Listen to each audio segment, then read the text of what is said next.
नमस्कार एम के न्यूज को स्वागत। कोरापुट रे होली उत्सव धूमधाम रे पालित। कोरापुट सदर महकुमा रे रंगर पर्व होली उत्सव शांति श्रृंखला सह धूमधाम रे पालित हो जाइछि।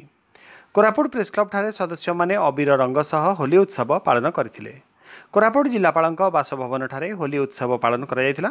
जिल्लार विभिन्न विभागर अधिकारी एवं कर्मचारी माने बासभवन को जाई जिल्लापाल भी कीर्ति भाषण सह होली खेलिथिले। कोरापुट प्रेस क्लब सभापति भवानी शंकर मिश्र सह अन्यान्य सदस्य जिलापाल बासभवन को जाई जिलापाल को अबीर रंग लगाई होली खेलिथिले।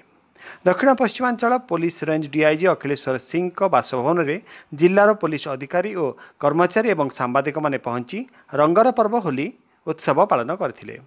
डीएनके छकठारे कोरापुट पौर परिषद अध्यक्ष ललाट रंजन सेट्टी सह अन्य व्यक्ति माने उपस्थित रही लोकमानकु पणा प्रदान करने सह होली उत्सव धूमधाम रे पालन करथिले। कोरापुट रे तो ए पर्यंत बहुत बढ़िया होली खेल चलछि। कौन से प्रकार दुर्भाग्यपूर्ण घटना घटी नहीं।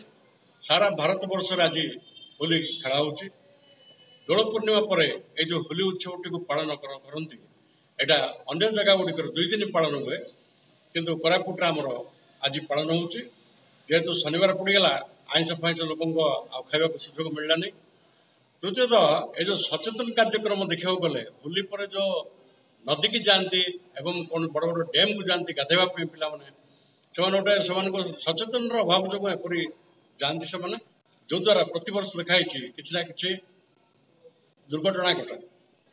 प्रशासन ए दृष्टि देखा गले होली पूर्व प्रत्येक गाँ एवं सहर में डाकबाई जंत्र साहाय्य गोटे कहवा कथा जनईदवा दरकार जे नदी डैम एवं कौन पानी गभीर जो थाए से गाधे न जातु होली से भलरे खेलतु सौहार्दपूर्ण वातावरण रखिक होली खेलतु जो द्वारा कि समस्ते मिलमिशिक होली बने।